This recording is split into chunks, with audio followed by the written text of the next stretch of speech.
Fun with Falcons experience.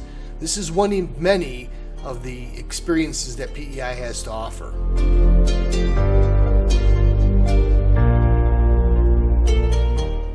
Here, Jamie puts a hood over the Falcon's head. This is something to help keep his stress level down. With so many people around, the Falcon can really get a little agitated.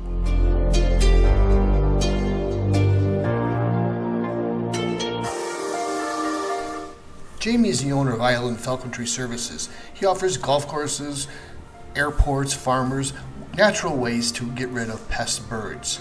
He does this with his hawks and falcons by simply establishing a predator presence.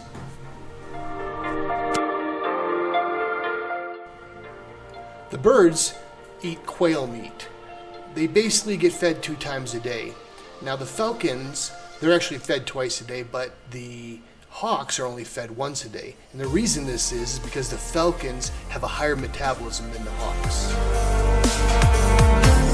Is he hungry at that time? Yes. He's hungry at that So the only time that you can get a response from a bird of prey, so the only time it's willing to allow you into its life is at the time of the day when it's hungry. That's it. So right now he wouldn't do anything for you? Yeah, so to release him right now with this much food in this crop, about 10 minutes from now, almost 100% for sure he would fly away. Falcons and hawks both hunt live birds, but they do it very differently. Falcons dive bomb their prey from above, hitting the bird on the head with the bottom of their feet, sometimes killing it or at least knocking it out. Then the bird falls to the ground, the falcon watches where it drops, goes down and feeds.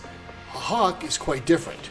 A hawk will actually grab the bird in midair with its claws. They're very, very, very strong. They can even crush the skull of their prey sometimes.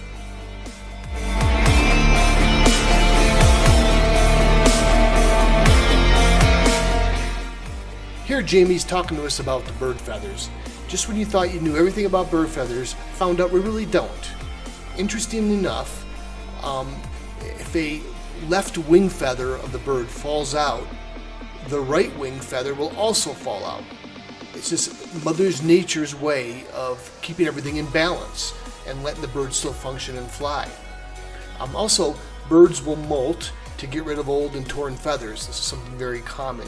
Also, when you see a bird ruffle itself, why it's doing that is to make sure all the feathers get laying in the right, position again, and everything is nice and ready for takeoff.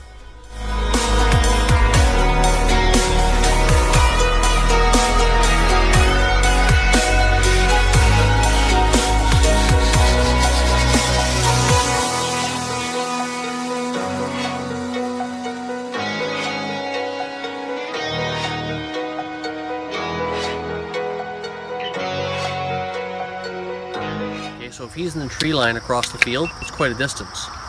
Yeah. And to ask him to see a little bit of food on my glove from that distance is too much to ask. His vision is good, but maybe not that good. But he can see this very easily from many miles away. So we've lured a falcon in from 4 miles out. Wow. By swinging the lure. Neat. They have incredible vision, long range. So we train all of them to recognize it, and they know it, so that if they catch it, it means food. Ah. So I'm going to show you. Watch his feet. He's going to catch this midair. Neat. That is so cool. And now he's trying to kill it. It's clenching with all of his might.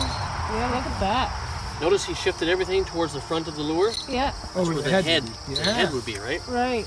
Very, very effective and efficient. No doubt. He knows that. So because he did what I asked him to do, I'm going to reward him.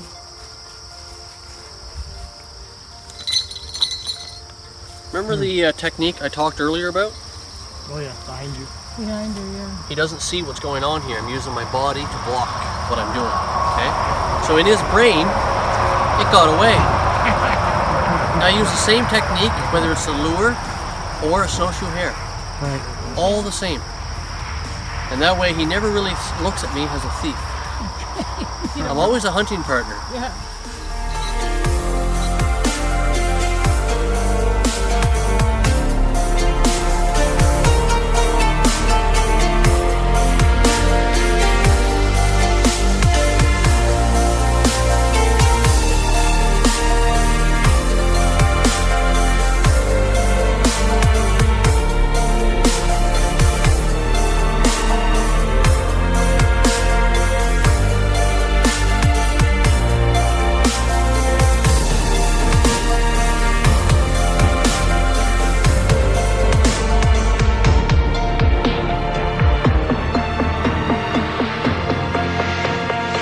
might have noticed that the birds have a bell on their leg. This helps Jamie to be able to find the birds when they're up high in a tree. He can kind of hear the ring. He's gonna walk, he's gonna fly, a little bit of both. Yeah. He's been a good hawk. We've had a lot of fun over the years, and I'm looking forward to a lot more.